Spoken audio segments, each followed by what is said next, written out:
Hi. Now that you have a basic understanding of sociology and networks and the role of using sociology to understand networks, in particular, looking at female, African female entrepreneurship, now we look at metaphors.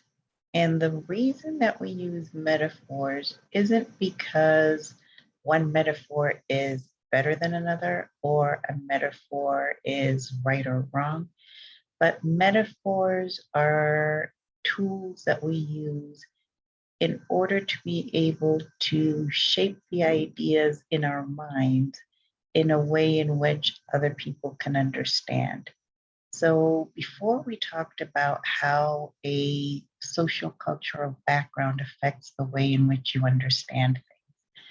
Think about if you've never seen an apple and I'm trying to talk to you about my apple pie business. You're left wondering what is this apple that can make a business?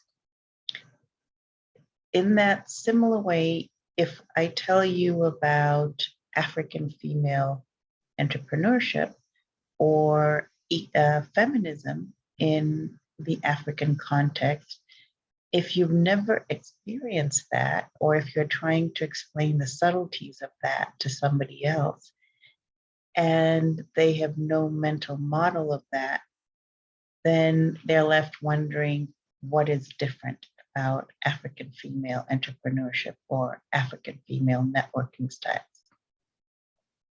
What we try to do with metaphors is pick something that is a common experience to our best knowledge that is shared globally.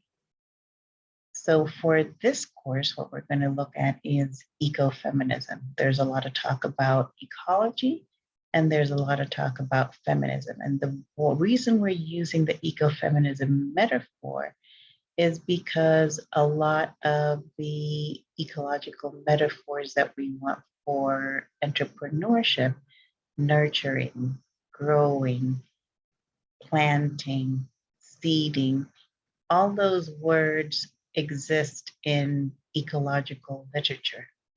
So if we're trying to say what is different about feminist approaches to business and entrepreneurship and networking, and we're challenging a narrative that says business has to be about cutthroat competition and war and killing the competition and killing your rivals.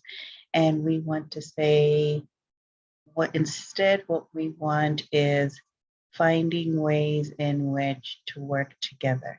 So we can talk about species diversity, and the same way we can talk about business diversity and say, if you look at a forest, there are a lot of different species that live in harmony. Now, some would say that may be too altruistic, and sometimes there's conflict.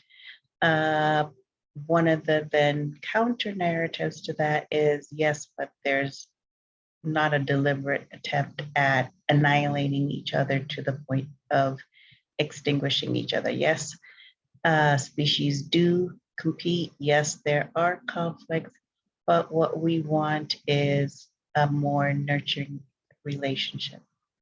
Furthermore, there are those who say what we also want is higher order thinking. So if we're going to say that as a species, humans, we believe ourselves to be superior and we have the ability to reason and use critical thinking, then we should be able to rise above those sort of primitive type behaviors where if there's scarcity, my only choice is to destroy somebody else. We should be able, whether we're male or female, to be able to use our higher order thinking and choose a different way of resolving that conflict.